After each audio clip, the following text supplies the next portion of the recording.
أعوذ بالله من الشيطان الرجيم بسم الله الرحمن الرحيم الرحمن علم القرآن خلق الإنسان علمه البيان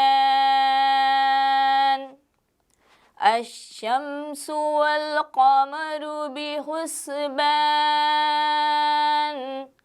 والنجم والشجر يسجدان والسماء رفعها ووضع الميزان ألا تطغوا في الميزان وأقيموا الوزن بالقسط ولا تخسروا الميزان والأرض وضعها للأنام فيها فاكهة والنخل ذات الأكمام والحب ذو العصف والريحان فبأي آلاء ربكما تكذبان صدق الله العظيم.